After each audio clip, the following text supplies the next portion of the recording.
Hello everyone, welcome to the Aardvark Swift podcast. I'm your host Michael Rodber, and with me today is Antonela Pounder. She's the Director of Global Community at 505 Games, with some massive titles ranging from AAA all the way to smaller titles. 505's biggest titles include Assetto Corsa, Stranding, Control, Ghost Runner and Terraria. Hello Antonela, thank you very much for joining us today. Hi Michael, thanks for the opportunity. It's good to be here. No problem at all. So let's get things started then. Obviously, as the Director of Global Community, how would you describe the culture at 505? Oh, so I've been here now over 6 years. So I've got a pretty good idea as to what the culture's like. It's a lot of fun, and there's a great team spirit, about the company itself. We're not actually the biggest team in the world. There's approximately, I think, 250 people now worldwide. Wow. So there's a great bond between people. We have like multiple offices. So we have our office in the UK. We've got one in LA, Germany, France, Spain, Italy, over in China as well. And most recently, we opened up a Tokyo office as well. So yeah, there's a really good, bond between people. And I've worked at a number of studios in the past. But there's a reason I've stuck around here for as long as I have. And that's, a lot of that's to do with the variety of projects we get to work on. We work on everything from your big AAAs to your tiny indie games. So I've worked on Abzu, for example, which is an indie game, but I also work on Stranding, which is a bit bigger. And, a lot of it's to do with that, but a lot of it actually has got to do with the people that I work with. And it sounds super cheesy, but I do class a lot of these people as friends. And I think, one of the reasons for that is because, we can all be ourselves, and everyone, regardless of where they are on the hierarchy, has a platform to be able to speak out and voice their opinions, and they'll be listened to. That was something that really became apparent to me from the initial get-go. I was like, oh, cool. I'm not in a senior position at this point, but senior management, care about what I have to say, and that means the world. We're a firm believer here at 505 in collaboration and open communication, and we also care a lot about the well-being of our staff, which is something really near and dear to me personally. We also have an amazing senior management team that have an open door policy. So if you want to have a catch up with somebody, regardless of where they are in the hierarchy, you can make that happen. Just last week I had an ad hoc meeting with our president, and it wasn't actually to talk about work. It was, hey, we haven't had a catch up in a while. Let's put some time in the diary. Let's just have a natter about life. And I haven't had that anywhere else. So yeah, and I think, going back to the well-being thing, it's really interesting. Like here, as someone who works in community, I want to ensure that 505 have our back if we ever find ourselves in a difficult situation online.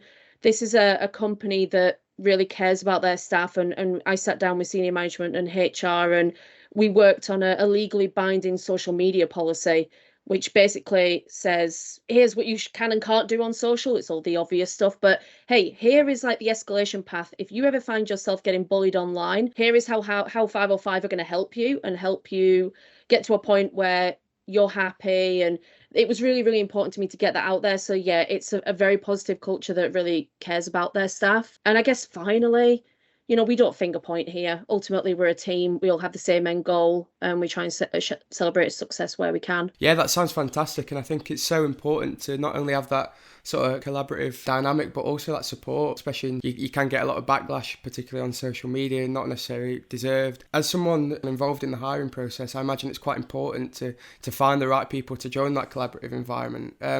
Would you mind telling me a little bit about your kind of hiring process and how you would onboard someone? Yeah, of course. So I can only speak from the Lander community, obviously, but as a line manager who does hire, I guess, I could say that the interview stages here normally consist of around 3 stages. The first round of interviews is normally super informal. It's like, hey, I've seen your CV. You're of interest to us. Why are you interested in leaving your current role? Why are you interested in 505? And just see where their heads are at, really, and just ask some general questions like, curious to know, what's your notice period looking like? All the nitty gritty, boring stuff, really. But it's a really good opportunity to get to know the candidate when there isn't that additional pressure of like, formal interview room kind of thing. So yeah, it's normally we have that first stage, which is like a 30-minute thing. It's like, hey, I just want to get to know you as a person, see where your head's at. Following that, we normally then get the candidate in front of various team members from different departments who they're likely to be working with. So community, for example, we might get them in front of other community managers, brand managers. Sometimes we might want to put them in front of a member of production, or we might actually invite a member of the development team that we're working with. So then they can get to know the community manager, because our community management team here are really close to our development team, which is nice. And that isn't always the case at other studios, but that definitely is the case here. And normally that interview consists of like a deep dive into their CV. We ask some questions off the back of it, and we give them the opportunity to ask us questions as well. If that stage is successful, then sometimes we do like a final stage where we effectively give them a task. This is something I remember doing myself. I was given like a brief to a fake game. So it's like, hey, we're going to release this game on this platform, and here's the product description. Go away, come up with a community strategy and present it on this day. And that gives us a really good idea as to whether their approach is in line with what we do here at 505. But also, we find sometimes they come up with really cool ideas. We're like, oh my God, we didn't think about that. And that's happened in the past, and I'm a firm believer in hiring people that bring skills that we don't already have. That normally that final stage really highlights those, I guess, unique selling points of the candidates that we interview. So yeah, that's really kind of the process we put them through. I really like the idea of always adding to a team with people that, bring something new, and just kind of building that sort of skill set around a certain department. So obviously that's, I imagine, from anywhere from mid-level to all the way up to senior levels. Do you have any sort of need for associates and sort of like junior level people at the moment? Is that something in your hiring plans? Yeah, so not in the London community, not right now. However, when I first started at 505, most of the people that we hired had years of experience under their belt. And really, that was just because we were still a very small team, and we still are in the grand scheme of things, but we're definitely on this positive transition now where we are in a position where we can start hiring associates, juniors, who can really help with the nitty-gritty and learn from those with years of experience. I know our production team have hired associates over the past couple of years. Community sits under the brand umbrella here, and I know that the brand team are currently hiring for associate brand managers, and I love seeing us go in that direction. It's not something we've done much in the past, but it's purely been because of the size. But now we're in a position where we're growing slowly, but we are in a position where we can bring associates in and effectively mold them, and they learn from us, we learn from them as well. And that's super important. It's really nice to see us go in that direction. 100%. I think there's such a need in the industry for teams to bring in and sort of like mentor and bring in the next generation of developers and producers and publishers and all that kind of stuff. Obviously, like you just said, that your team's slowly expanding. You're taking on more junior members of staff. What is your kind of studio model to accommodate that? Like, do you offer like remote options, hybrid options? Obviously, you said that you take care of your staff there as well, which I imagine is part of that fantastic culture that you have. And what are the sort of benefits of your kind of studio model that you implement? Yeah, so I think like most places before COVID was a thing, we were all working in-house.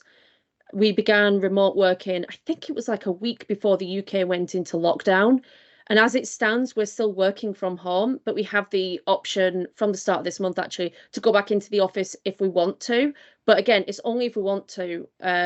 It's like hey, this is almost like a soft launch. We are going to open the office. If you want to go in, you can, but there's absolutely no pressure from senior management. It's just if you feel comfortable going in, the office doors are open. But then from March, the plan is to go back in, but only twice a week. So I think what we found is a hybrid model works really, really well for 505. I don't think, we haven't seen like commercially this, us being impacted as a result of working from home. There are obviously many benefits, to this approach. Working from home is great. We don't need to worry about that painful commute.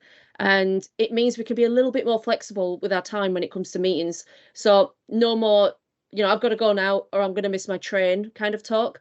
We can work around that. So it's like, hey, actually, I'm working from home these days. Can we have those end of day meetings on these days? But then, we also have those days where, well, I certainly do, where I'm like, I just need to focus. And there's, in my opinion, I mean, everyone's different. Everyone's got a different home work environment. But at least from, my standpoint, there's no better environment for that than working from home. So it's really nice to have that mix. And that's definitely not something I would have said a couple of years ago. I think having the option to go back into the office helps with that collaboration and creativity that you just can't replicate at home. And I think that's the one thing personally I've really missed over the past couple of years is having that open space to bounce ideas off your peers. Again, you just can't replicate that at home. You can set up a meeting, but all Zoom calls just feel artificial in a way when it comes to that stuff. You need to be in the same room. And yeah, that's why I think it's important that we do still have that time in the office. So I personally love the hybrid model.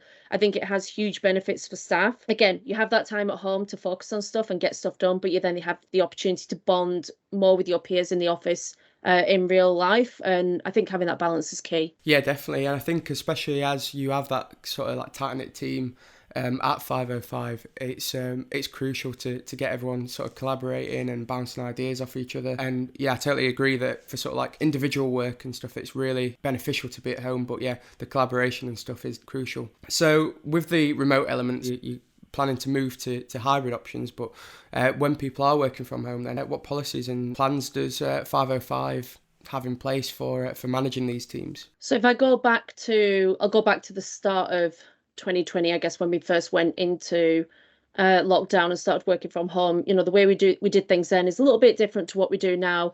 I think we've done it effectively. I think, there was a lot to learn for all of us. When I look back at, March, April 2020, which was just the most horrific time, I think, for all of us. Our line manager did morning check-ins every single morning. We would jump on a quick call.